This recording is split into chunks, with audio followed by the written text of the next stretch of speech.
अस्सलामुअलैकुम नाज़रीन, खबरदान की वीडियो में खुशामदीद और मैं हूं एहसान इकबाल। नाज़रीन, चीन ने एक ऐसा ऐलान कर दिया है जिससे अमेरिका के होश उड़ गए हैं। ये ऐलान क्या है और चीन ने ऐसी कौन सी चीज़ ईजाद कर ली है जिसकी वजह से वो अमेरिका का मातहत नहीं रह सकता। आज की वीडियो में हम आपको बताने जा रहे हैं। मज़ीद आगे बढ़ने से पहले गुजारिश है हमारे चैनल खबरदान को सब्सक्राइब कर लें और साथ लगे बेल के निशान को ज़रूर दबा दें ताकि आने आने वाली वीडियोज़ और उनका नोटिफिकेशन सबसे पहले आपको मिल सकें। तो नाज़रीन, GPS सैटेलाइट से तो आप वाकिफ़ ही होंगे, जिसको लोकेशन डाटा बीमिंग के लिए स्मार्टफोन्स, गाड़ियों के नेविगेशन सिस्टम्स और इसी तरह के तमाम निज़ामों में इस्तेमाल किया जा रहा है। और ऐसे तमाम सैटेलाइट्स को अमरीकी फ़ज़ाइया कंट्रोल करती है और अब चीन दुनिया का दूसरा मुल्क बनने वाला है जो इस टेक्नोलॉजी को तश्कील देने में कामयाब रहा है। नाज़रीन, चीन ने ऐलान किया है कि अमरीका के ग्लोबल पोजीशनिंग सिस्टम GPS के मुकाबले में उसकी जानिब से तैयार किए जाने वाला बेद वेव नेविगेशन सैटेलाइट सिस्टम BNSS रवा माह आखिरी सैटेलाइट खला में छोड़े जाने के साथ मुकम्मल हो जाएगा। चीन ने 1990 की दिहाई में BNSS का ख्याल पेश किया था क्योंकि इसकी फ़ौज अमरीकी फ़ज़ाइया के ज़ेर तहत चलने वाली GPS पर इन्हसार कम करना चाहती थी। सन 2000 में पहले बेद वेव सैटेलाइट्स को लॉन्च किया गया जिसकी कवरेज चीन तक महदूद थी, मगर 2003 में मोबाइल डिवाइसेस के इस्तेमाल में इजाफे के बाद चीन ने यूरोपीय यूनियन के तजवीज़ करदा गैलीलियो सैटेलाइट नेविगेशन सिस्टम में शमूलियत की कोशिश की, मगर फिर बेद वेव पर तवज्जो मरकूज करने के लिए इससे दस्तबरदारी इख्तियार कर ली। आईफोन के अहद में दूसरी नस्ल के बेद वेव सैटेलाइट्स 2012 में ऑपरेशनल हुए जो एशिया पैसिफिक को कवर करते हैं। चीन ने आलमी कवरेज के लिए तीसरी नस्ल के सैटेलाइट्स 2015 में खला में भेजे और अब 35वां और आखिरी सैटेलाइट जून में भेजा जा रहा है जिसकी तारीख का ऐलान अभी नहीं किया गया। नाज़रीन, GPS के 31 सैटेलाइट्स खला में भेजे गए, यानी इसका मतलब है कि बेद वेव में इससे भी ज़्यादा सैटेलाइट्स होंगे।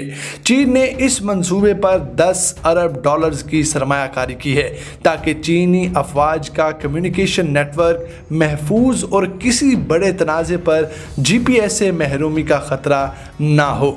मंसूबा मुकम्मल होने पर बेद वेव की लोकेशन सर्विस एशिया पैसिफिक में 10 सेंटीमीटर तक दुरुस्त होगी, जबकि GPS में ये शरह 30 सेंटीमीटर है।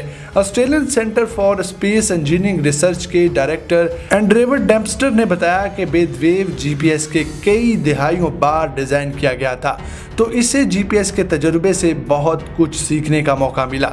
चीन इस नेविगेशन सिस्टम की सर्विसेज जैसे पोर्ट, ट्रैफिक मॉनिटरिंग और कुदरती आफात वगैरह को 120 ममालिक को फराहम कर रहा है।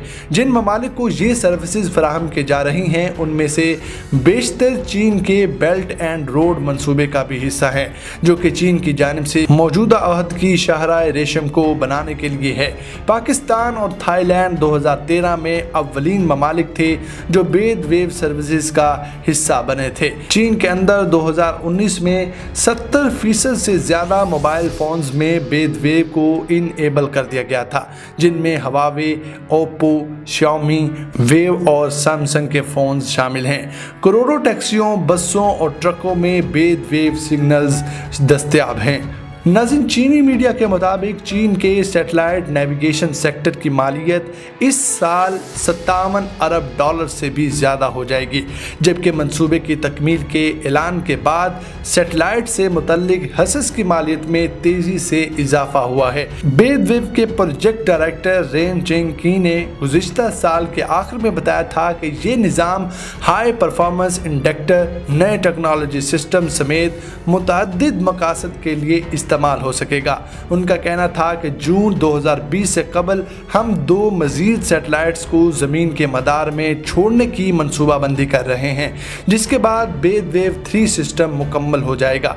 उन्होंने बताया कि मुस्तकबिल में ज़्यादा स्मार्ट, ज़्यादा काबिल रसाई और इंटीग्रेटेड सिस्टम को 2035 को बेद वेव का हिस्सा बनाकर 2035 तक ऑनलाइन किया जाएगा। इसके अलावा उनका मजीद कहना था कि अहम खलाई इंफ्रास्ट्रक्चर इंफ्रास्ट्रक्चर के जरिए दुनिया को पब्लिक सर्विसेज फराहम की जा सकेंगी और बेदवेव सिस्टम दुनिया की खिदमत और इंसानियत को फ़ायदा पहुँचाने के लिए है। चीन की जानब से गुज़िश्ता 2 दहाइयों के दौरान खलाई प्रोग्राम को बहुत तेज़ी से तरक्की दी गई है और ख़ुद इन्हसारी को तरजीह देते हुए टेक्नोलॉजीज़ तैयार की गई हैं और इस वक्त 5G डाटा प्रोसेसिंग जैसे शोबों में भी बालादस्ती के लिए काम किया जा रहा है। नाज़रीन, 2003 में चीन दुनिया का तीसरा मुल्क बन गया था जिसने खला में इंसान बरदार मिशन भेजा था और इसके बाद भी तजुर्बाती खलाई स्टेशन तामीर किया, जबकि चांद की सतह पर मिशन भी भेजे। चीन की जानिब से मुकम्मल फाल मुस्तकिल स्पेस स्टेशन मुस्तकबिल में भेजने की मनसूबाबंदी की जा रही है, जबकि मरीख पर मिशन और चांद पर इंसानों को भेजने का भी इरादा है। गुज़िश्ता साल ब्लूमबर्ग की एक रिपोर्ट में बताया गया था कि ये चीन का इंतहाई जुर्रतमंदाना मनसूबा है जो कि इस मुल्क के लिए बेमिसाल कामयाबी भी है, जो कि पहले ही खलाई कमर्शियल परवाज, मसनूई सूरज से सस्ती तवानाई और इंसानी साख्ता मसनूई चांद पर भी काम कर रहा है। इस दूसरे आलमी नेविगेशन सिस्टम के लिए कंपनियों को मुनफरद इंफ्रास्ट्रक्चर, पुर्जे और सॉफ्टवेयर तैयार करने की ज़रूरत होगी और इस हवाले से चीनी कंपनियां ऐसी डिवाइसेस तैयार कर रही हैं जो बेदवेव से 2020 तक मुताबिकत पैदा कर सकेंगी। तवक्को की जा रही है कि बेदवेव काम करने वाली सालाना 1.5 करोड़ चिप्स सिर्फ खुदकार गाड़ियों में ही इस्तेमाल होगी। चीन इस वक्त दुनिया की सबसे बड़ी और पुरकशिश ऑटो मार्केट है और चीनी हुकूमत चाहती है कि तमाम गाड़ियां 2020 में बेदवेव को इस्तेमाल करें, जिसके लिए बड़ी कंपनियां जैसे टोयोटा और वॉक्सवैगन वगैरह काम कर रही हैं।